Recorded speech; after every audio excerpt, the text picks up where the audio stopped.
A Ballad of Two Nights by Sara Teasdale, 1884 to 1933. Two knights rode forth at early dawn, a-seeking maids to wed. Said one, my lady must be fair, with gold hair on her head.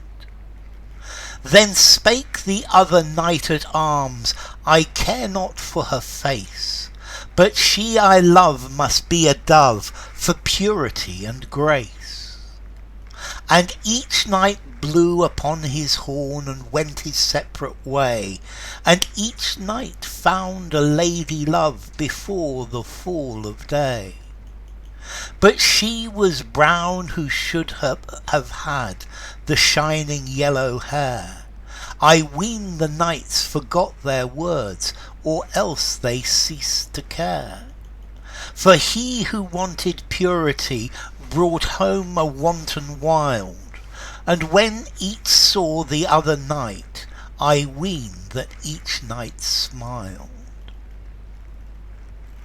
So this is a ballad. It's a poem by Sara Teasdale. Sara Teasdale is an American from Missouri, from St. Louis. She went to live in New York at the beginning of the First World War, and she won a Pulitzer Prize for her poetry, I think in 1917. Sadly, she later took her own life. So, A Ballad of Two Nights. This poem is, I think, much lighter. It is quite a light, happy poem. This is a story about two knights, and the two knights are looking for girls to marry. And the first one says, I want the girl that I want to marry has got to be beautiful and have fair hair. And the second knight said, I want one who is pure and is good and is a very quiet person. And then off they go, and when the day is finished, they both found the girls that they want to marry. Except the first knight has found a girl with brown hair, and the second one has found a girl who is wanton, is self-indulgent, is fond of excess, is anything but this pure person that he said at the beginning. So two knights rode forth at early dawn, a-seeking maids to wed. So they left early in the morning, and they're looking for a girl to marry, a maid. Said one, my lady must be fair, with gold hair on her head. Okay, so gold hair on her head, we've got lots of H's there, alliteration. Then spake the other knight at arms, I care not for her face, but she I love must be a dove, for purity and grace.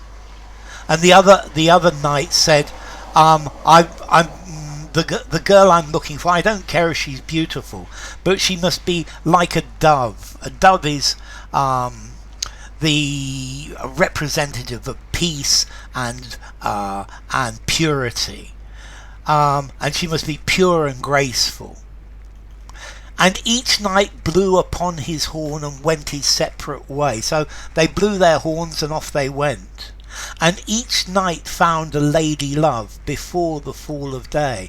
And each of them found a lady that they liked, before the end of the day. But she was brown who should have had the shining yellow hair. So, and the one that the knight that said he wanted a blonde girl, well, the girl he found had brown hair. I ween the knights forgot their words, or else they ceased to care. So I ween, I guess, I suppose the knights forgot their words, or else they cease to care. So maybe they found something, someone that they like. They've changed their plan because they have a reality in front of them that they like more than the initial plan when they set out. For he who wanted purity brought home a wanton wild. So wanton, fond of excess, maybe lewd, maybe a bit immoral, or somebody who's very playful, but anything but pure and graceful. And when each saw the other night, I ween that each night smiled. So when they saw each other, when they saw what had happened, they probably, I guess, they smiled at each other, so that they had changed. They had gone out with one thing in mind and come back with something different. And I think this is maybe quite a good thing. Is you're adapting to the situation, adapting to reality. I suppose you could look at it in another way, that in life we have to accept our situation rather than insisting on one thing or another. So, A Ballad of Two Nights by Sara Teasdale.